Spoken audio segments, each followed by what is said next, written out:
the end of an era celebration of all-motor V8 sports sedans, the 2022 Lexus IS 500. What has changed in the 13-year gap since the 2008 Lexus ISF? Let's look underneath and take them for a drive so we can find out.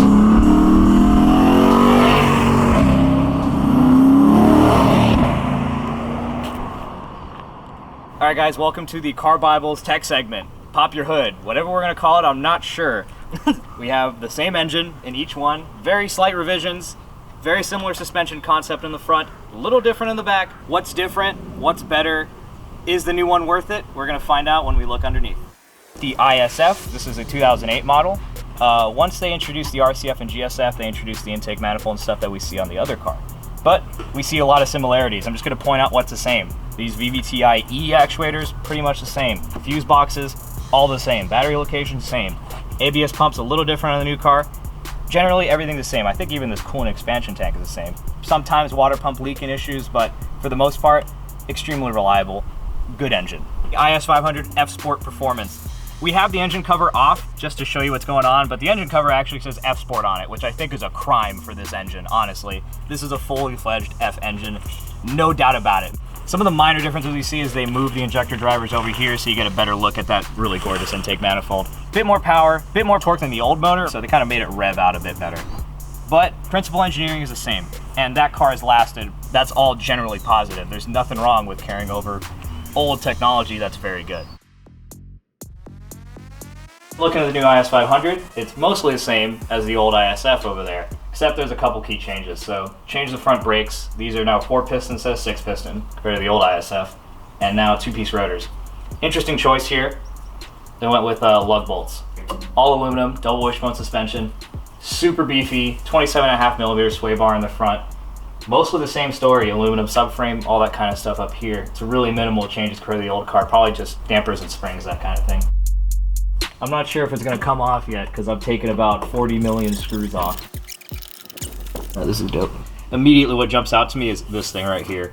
Looks normal, right? It's not just a brace, it's actually a damper. If we pull this boot off, from there, you can see. But pretty much, instead of just being a rigid brace here, this absorbs those nasty like vibrations. It's dampened by this. So it makes the car ride better, makes it more rigid, does a lot of good things for the car. Everything else the same.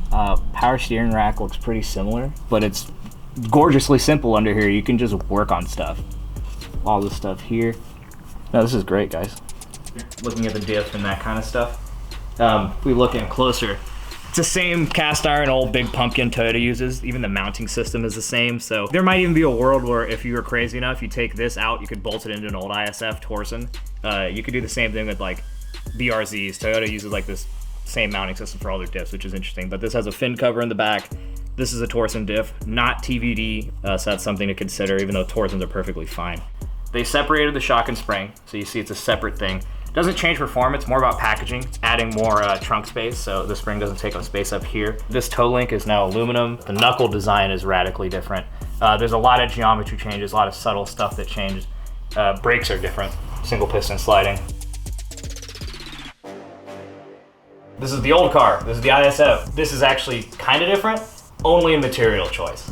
The upper and the lower control arm down here are stamped steel instead of forged aluminum like on the new car, but the knuckle is still forged aluminum on the old car. Here we have a single piece rotor, but we have 6-piston Brembo brakes, which are bigger and probably more effective than the new car, but I think it's a give and take. Front sway bar is a little bigger on this car, it's 29mm instead of 27.5. All the hard points here, all the basics are the same. There's just no performance damper like we saw in the new car, which makes a difference, but it's not really that significant in the grand scheme of things. All this sort of packaging space here is really expensive to do. They're saving a ton of money by just using this stuff and spending on good stuff like making the car drive better instead of boring things like rerouting hoses and stuff. Even down to really small details like this plastic reinforcement.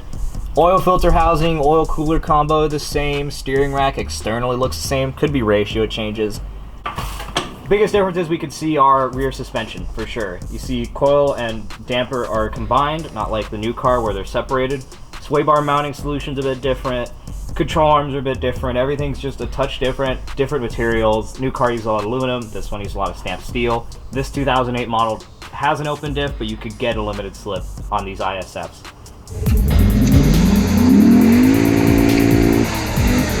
Okay, now that we've looked at the engineering of the two cars, we're gonna see what Peter thinks of how they drive.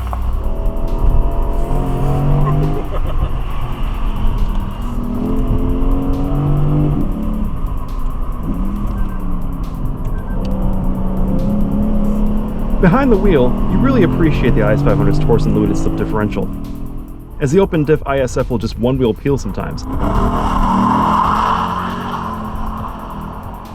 The redesigned rear suspension and all the other changes on the new car have successfully softened the ride and made it a far better daily comfortable cruiser. By comparison, the ISF feels noticeably sharper and solid in the corners. As far as the brakes, in real-world driving, you probably won't feel the heat-dissipating benefits of the IS500's multi-piece rotors. Pedal feel is also pretty mushy. The ISF's bigger brakes have better feel and sharper initial bite, which is good because despite being less powerful on paper on the road, the ISF feels faster and more agile than the heavier IS500. This old ISF is a factory-built hot rod. It's a more exciting, if slightly compromised, raucous experience. But the evolutionary progress is quite clear. With all these revisions, the IS500 feels like a fully sorted, luxury, sporty sedan. You go to like slide it around, it's like, ooh. It feels more, it's more of an experience. It's more theater to that car than the refinement of this. Despite its now classic formula, the new IS500 is a genuinely remarkable car. It's a near certainty that it's going to be the last new naturally aspirated V8 sports sedan we ever see.